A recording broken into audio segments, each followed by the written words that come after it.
how do you assess the level of reform for this country or that country? And again, the idea of more for more. Of course, this means that you give more aid, more assistance to countries according to the level of reform or to the degree of reform that they achieve. Again, the assessment, the criteria, do you rely on the country's assessment of themselves, or do you have your own assessment process? Very good, intelligent questions always. So I mentioned that we have this three field, and I mentioned that for political reforms we have some criteria, and there are universal criteria, of course European, because we believe in freedom of expression, free elections. Of course this is the minimum standard, if you wish. So we assess according to, if you have in a country free, transparent, well-organized elections, it's 1 point, if you wish. Now, after the election, you have the long process of democratization. So what does it mean? You have concrete step, and the authorities of the country, I decided what will be the next step. You have the adoption of laws, like here in Jordan, but you have also the implementation, like creating some useful institutions in some countries. For example, the Office of Ombudsman, the Commission of, I don't know, how to combat the crime, drugs, how to combat also the corruption. So there are also international but universal standards. Democratic institution, first of all, democratic standards, values, and after democratic institutions. And this is maybe the European achievement. We can be proud that we all, actually 27 countries, we agreed on our common universal philosophy and values. We manage, of course, there are difficulties in each country, but in general, and here I will refer to the Universal Declaration of Human Rights since 48, because this declaration exists since 48. We didn't find something better.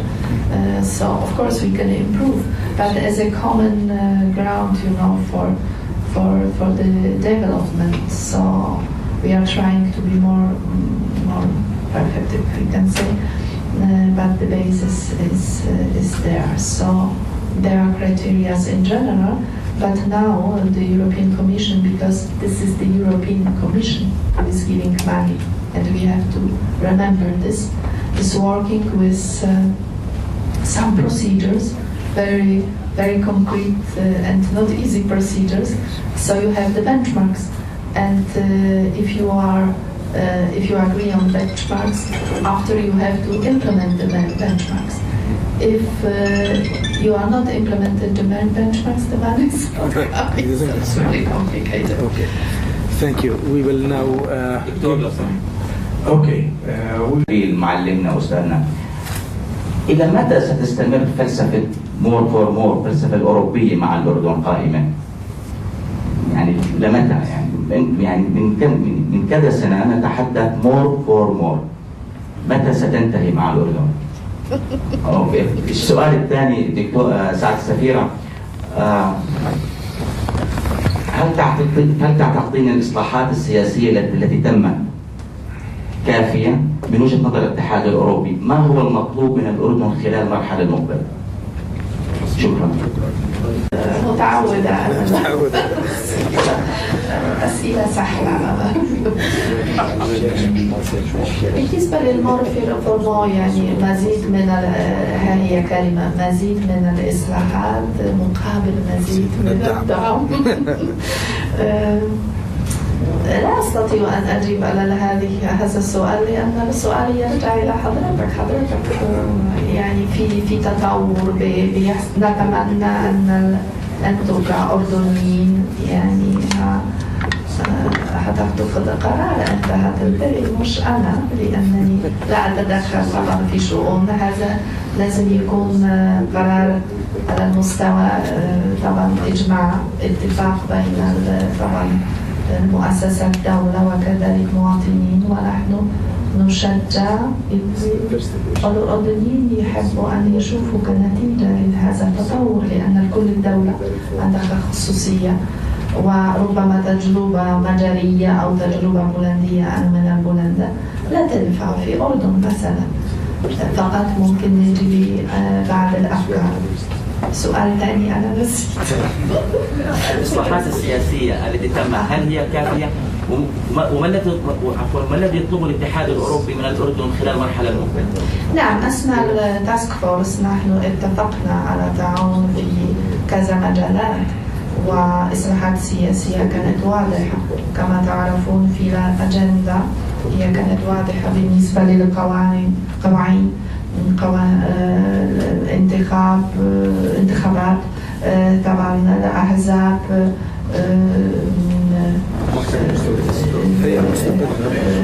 هيئة مستقلة للانتخابات وإلى آخره، تعديلات دستورية، وليدي أشتون كثير رحبت بهذه التعديلات الدستورية. من ناحية قوانين كل شيء واضح في أجندة. الآن لما ندخل في جوهر، هنا في دور للبرلمان ولكل المؤسسات الدولة، ونتمنى أن حيكون إجماع يعني الذي يرضي كل الأردنيين وتوصلوا إلى نتيجة جيدة. شكرا سيد مصطفى ناصر الدين، تفضل. My name is Mustafa Nasruddin. Let me just leave politics a little bit aside and ask you, how can the your office help the Jordanian businesses and maybe even the civil society institutions to benefit from the many programs that are available to be promoted and supported by the EU? Unfortunately, many of our people do not know how to get to this, how to work on it. Is it possible to have some sort of a workshop one day to be maybe invited here, even in this forum, to give some hints?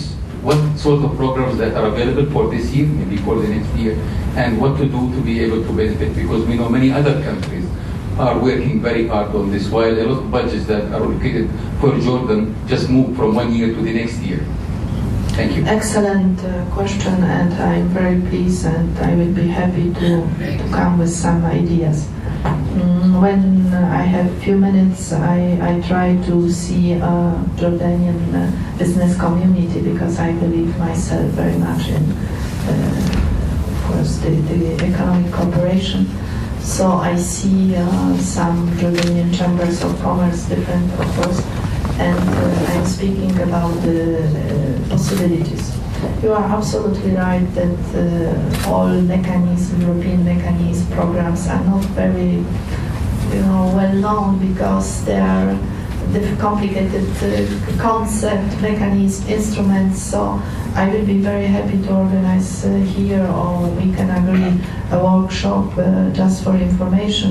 Of course, our website is always available, but definitely we need a kind of discussion, because even if you are reading, you don't know what is actually available.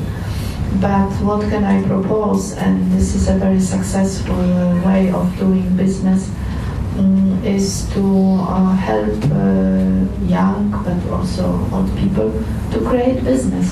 How to do it? So here, European Union is ready to come with financing, and we did in the past. We are offering like grants, but we need a Jordanian